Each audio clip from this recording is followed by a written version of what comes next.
Trong tựa game Rise of Kingdom thì bộ binh luôn luôn là một binh chủng cực kỳ quan trọng trên chiến trường Open Field. Và trong video clip này mình sẽ hướng dẫn cho các bạn về lối chơi bộ binh. Nếu như bạn cũng là người yêu thích tựa game Rise of Kingdom thì đừng quên nhấn vào nút like và nút đăng ký để mình có động lực ra video tiếp theo nhé.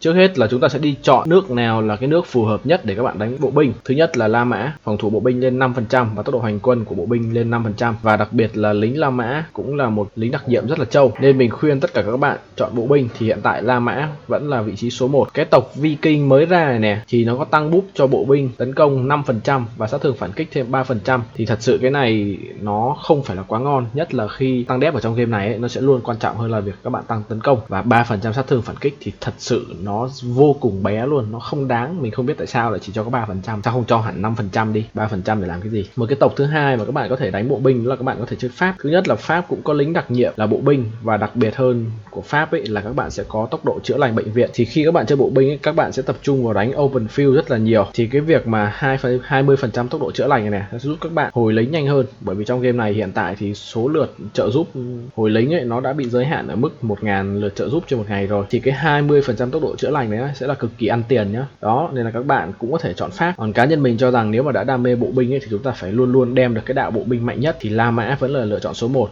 vừa tăng đép vừa chạy nhanh. Một số quốc gia khác cũng cộng bộ binh, ví dụ như là Nhật Bản cũng có lính đặc nhiệm ở chiến binh samurai. Thì có một số người chơi sẽ thích cái tạo hình của cái đội quân đặc nhiệm trong game, tức là lính T4 T5 ấy. Còn mình thì mình luôn luôn hướng đến cái sự hiệu quả nhiều hơn. Cái này chỉ tăng có 3 sức tấn công của binh lính, tốc độ diễu hành, trinh sát, thu gom thành viên, nó không có gì là ok cả. Ngoài ra thì như những video clip khác thì mình vẫn khuyên các bạn rằng nếu các bạn không biết lựa chọn nước nào ấy thì hãy chọn nước Đức, bởi đơn giản nước Đức là một nước rất là đồng đều và được đánh giá là một nước mà mạnh nhất ở trong game Rise of Kingdom. Đơn giản bởi vì nước Đức có hai cái búp cực kỳ ngon, đó là búp tăng tốc huấn luyện và búp thứ hai là búp phục hồi điểm hành động.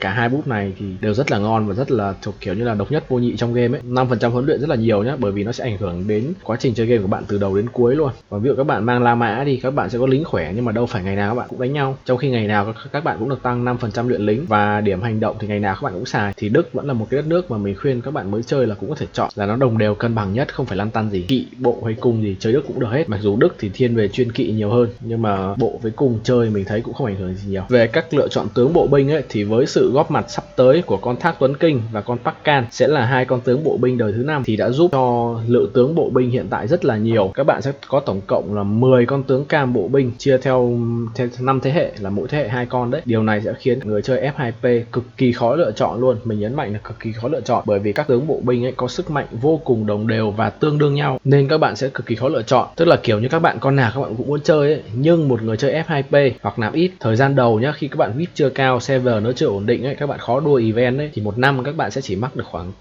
2 con tướng cam. Về sau khi mà server nó vắng hơn, các bạn đã VIP cao hơn thì một năm các bạn có thể mắc được từ 3 con tướng cam trở lên. Tức là mình cứ giả sử các bạn chơi khoảng 2 năm đi, các bạn không nạp tiền hoặc nạp ít, các bạn sẽ chỉ mắc được khoảng từ 5 con tướng cam, có thể nhiều hơn là 6-7 con, nhưng mà nó sẽ không bao giờ mà các bạn một năm các bạn mắc được khoảng 5 con tướng cam đâu. 2 năm các bạn sẽ mắc được khoảng từ 5 đến 6 con tướng cam, tùy vào mức độ nạp của các bạn, mức độ năng động của các bạn trong game. Thì tương ứng với 5 thế hệ tướng bộ binh có trong game, con Richard và con Charlie Martel là thế hệ 1, con Constantine Alex là thế hệ 2, Quan Vũ Leonidas thế hệ 3, Zenobia Haro thế hệ 4 và Thác Tuấn Kinh Bắc Can thế hệ 5. Thì cái việc để lựa chọn trong bộ 5 thế hệ tướng này đối với người chơi F2P sẽ là một lựa chọn khó khăn. Thì sau đây sẽ là gợi ý của mình cũng như là đề xuất của các bạn chuyên bộ binh. Thứ nhất, ở thế hệ 1 thì chúng ta sẽ có con Richard và con CM.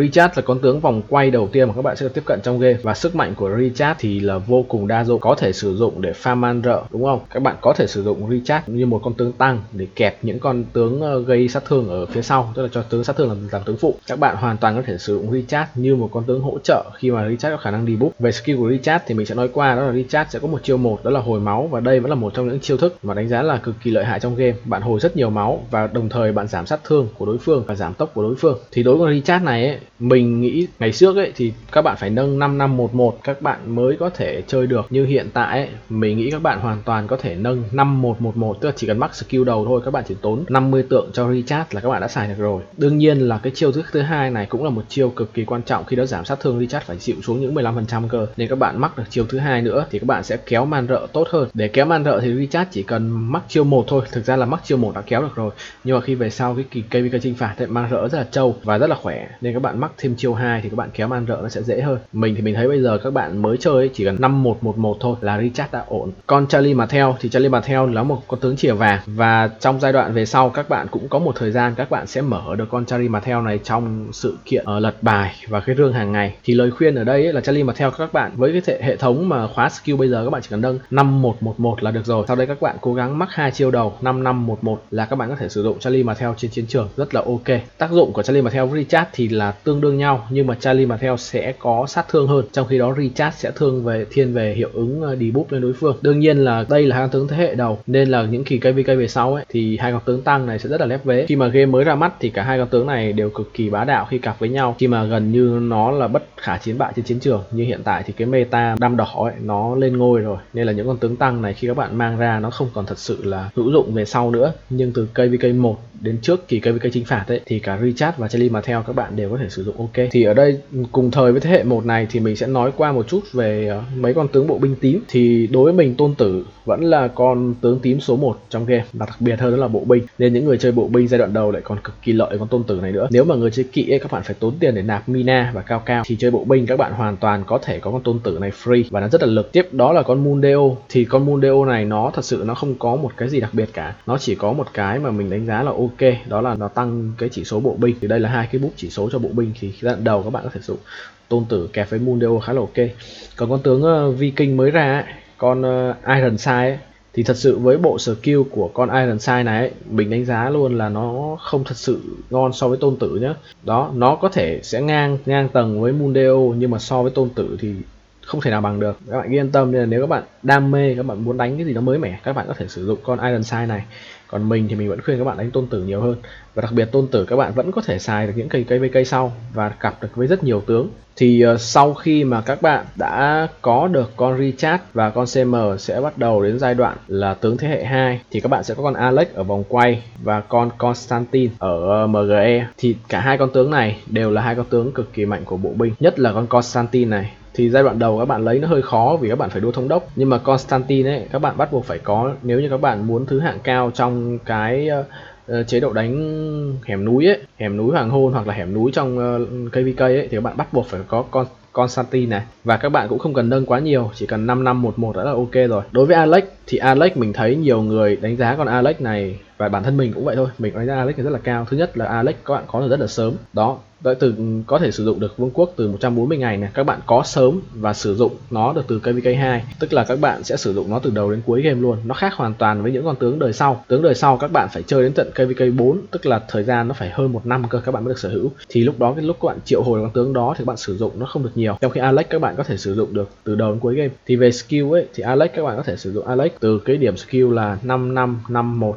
là đã có thể sử dụng được. Còn đối với cá nhân mình thì các bạn nên mắc nếu các bạn đã xác định chuyên bộ. Dù sao thì Alex về sau các bạn có thể kẹp với Quan Vũ, Hero, và biết đâu đó thì hai con tướng mới Tháp Tuấn Kinh với Pakkan ấy có thể kẹp với được con Alex thì sao. Nhưng mà có một cái lưu ý ấy, đó là cùng cái thời điểm trước khi Alex các bạn có Alex, các bạn sẽ có một cái lựa chọn là con Di. Thì con Di này tuy là một con tướng cung, nhưng mình xin nhắc lại một lần nữa, đó là tất cả những người chơi không cần biết bạn chơi chuyên cái gì, thậm chí bạn chuyên chơi xe đi thì bạn vẫn phải mắc con Di này, cực kỳ đa dụng, cực kỳ hữu dụng. Và các bạn chơi bộ ấy các bạn vẫn có thể sử dụng, ví dụ như là Alex kẹp Di, Richard kẹp Di, CM kẹp Di đều ok. Về sau các bạn có thể dùng Quan Vũ kẹp Di. Nói chung là con Di này rất là đa dụng, kể các bạn chơi bộ mình vẫn khuyên các bạn là nên mắc con này. Thì tiếp theo là tướng thế hệ 3 và thế hệ 4. Thì ở đây nó phân ra 3-4 thôi, nhưng hiện tại mình sẽ gọi chung là thế hệ tướng chinh phạt, bởi vì sau kỳ KVK 3 ấy, là các bạn sẽ có thể triệu hồi được những con tướng này thông qua hệ thống vòng quay cũng như MGE mới. Các bạn sẽ được chọn tướng. Thì lựa chọn đầu tư mà đáng đầu tiền bát gạo nhất trong tất cả các tướng bộ binh đối với mình vẫn là con Quan Vũ, không có thể đi đâu xa được. Skill AOE khỏe, bảng tài năng kỹ năng cast skill nhanh, có hiệu ứng câm lặng, di chuyển nhanh, rally được, thì Quan Vũ vẫn luôn là lựa chọn số 1 đối với tất cả những người chơi bộ binh. Hiện tại có một cái đối trọng nữa đang là 19-1-10 đối với Quan Vũ, đó là con Hero. Thì mình sẽ khuyên các bạn chơi F2P ấy, là các bạn nên chọn một trong hai con. Thì cái lựa chọn mà tốt nhất Quan Vũ là con Leonidas, nhưng mà cái vấn đề tại sao nhiều người lại thích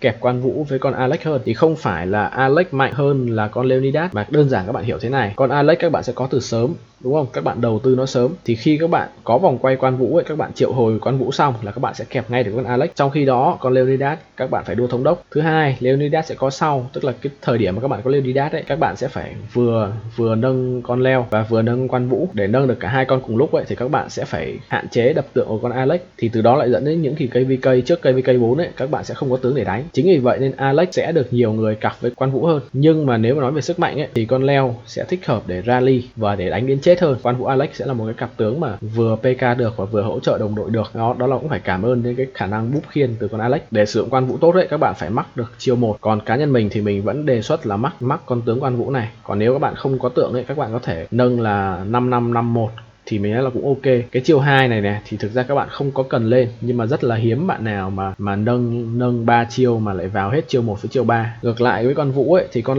Leonidas ấy các bạn có thể sử dụng nó ở cái mức là 5511 là các bạn có thể sử dụng được rồi. Và mình khuyến khích là tất cả người chơi nếu mà không rally ấy thì không cần nâng mắc con Leonidas này, rất là tốn tượng luôn. Bởi vì cái chiêu đây, như cái chiều 3 này đi. Thứ nhất là các bạn nâng mắc, lượng khiên các bạn nhận được ấy cũng chỉ tăng lên 200. Thưởng tấn công thì tăng có nhiều đấy. Khi mà các bạn dưới 5 đơn vị lính ấy, ở ngoài đồng ấy thì thường các bạn cũng chuột rút rồi, chứ các bạn không có đứng lại đánh thêm làm cái gì. Tương tự với cái chiều cuối này, khi mà đội quân được giảm còn 10% đơn vị, tức là khi đó các bạn bị swarm ấy thì nó cũng là một cái gọi là các bạn gỡ lại cái chỉ số kill trước khi các bạn chết, tức là kiểu bạn đánh đến chết luôn đấy. Nhưng mà hiện tại với việc ra mắt con Haran ấy thì con Leonidas này rõ ràng là nó không còn đáng để các bạn mắc nữa, các bạn chỉ cần 5511 thôi. Bởi vì nếu mà nói về đánh đến chết ấy thì cái cặp đôi CM với Haran ấy nó sẽ mạnh hơn rất là nhiều. Khi mà các bạn càng bị swarm ấy thì CM Haran ấy đánh càng sướng. Thì trong số các tướng bộ binh thì có một con tướng hiện nay đang là một con quái vật ở trong game và chưa có một ai có thể nghĩ ra cách xử lý cái con tướng này, đó là con Zenobia, một con tướng mà đép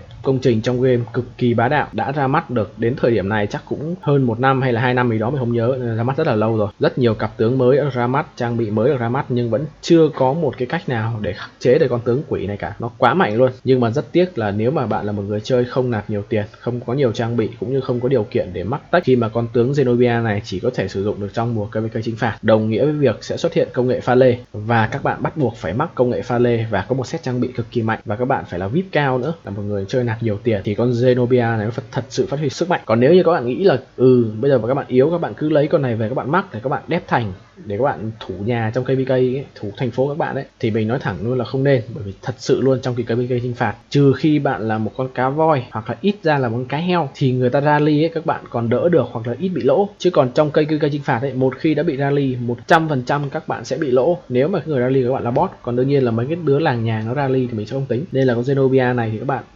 không nên đầu tư vào. Còn nếu như các bạn Kingdom, các bạn mà MGE nó thoáng ấy, tức là các bạn được đua thoải mái ấy, thì các bạn cũng có thể lấy để sử dụng nó trong khi đánh ạc ở Osiris ấy, để thủ những công trình trong chế độ ạc ấy, thì mình đánh giá là cũng ok, rất là tốt để bắt nạt những cái bạn mà chưa có con Zenobia này được. Và cuối cùng là con tướng Haro. Thì như mình đã nói thì Haro đang là đối trọng cực kỳ căng thẳng đối với quan vũ ở vị trí top 1 bộ binh open field.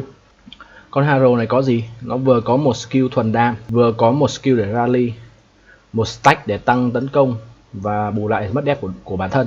Nhưng mà bù lại chiêu 4 của nó thì sẽ có tỷ lệ mà bạn sẽ không bị mất dép, tức là chiêu 4 của bạn sẽ counter chính chiêu 3 của bạn. Đồng thời nó sẽ có một tỷ lệ giúp bạn xả cái skill kích hoạt thêm một lần mỗi 5 giây. Và chiêu cuối Valhalla nó sẽ tăng cái sát thương phản kích. Có lẽ thì điểm duy nhất mà mình đánh giá là con Haro này sẽ thua con quan vũ một chút, đó là Haro sẽ không có hiệu ứng khống chế, không có cái hiệu ứng câm lặng. Bù lại thì sát thương của Haro gây ra nó sẽ lớn hơn.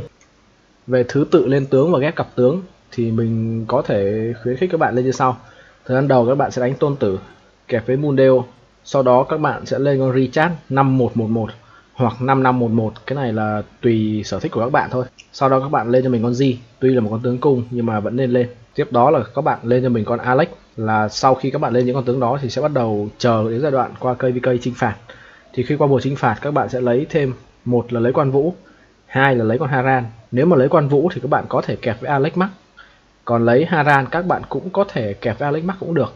Nhưng mà nếu mà cặp đôi mà mình thấy mạnh hơn đấy là cặp đôi CM với Haran, bởi vì CM nó sẽ có cái chiêu 1 này nè, sẽ tăng khiên giúp con Haran trâu hơn, đồng thời nó cũng tăng cái sát thương gây ra thêm 30% trong 4 giây. Chiêu có một chiêu tăng sát thương phản kích thêm 30%, là cái con cặp CM và Haran khi bạn thả ra ấy, bọn nó mà bu vào đánh ấy, là các bạn vét kill rất là sướng, đặc biệt là những cái ông nào mà xài T4 ấy mà bu vào đánh cặp này ấy, y như rằng là cúng kill cho đối thủ. Đối với hai con tướng thế hệ thứ 5 ấy thì mình nghĩ là phải cần một thời gian để chứng minh được sức mạnh của nó, chứ chắc chắn là không thể vừa vào một cái mà đã bá đạo được luôn đâu. Mình đọc bộ skill ấy thì tạm thời mình chưa thấy có một cái gì đặc sắc cả, nó chỉ có một hơi chút là đánh giá là lạ thôi, chứ còn nếu mà nói là mạnh thì mình sẽ không đánh giá là mạnh. Thì mình hy vọng qua clip này những người chơi đam mê bộ binh có thể tìm được đường lối đúng đắn khi mà chơi một cái đơn vị quân cực kỳ mạnh và vẫn đang rất là bá đạo trong game này. Và nếu đây là lần đầu tiên các bạn biết đến kênh Rock F2P thì các bạn có thể cho mình một nút like và một nút đăng ký kênh. Mình sẽ ra các nội dung về game Rise of Kingdom mỗi ngày ở trên kênh Rock F2P. Hẹn gặp lại các bạn trong những clip sau.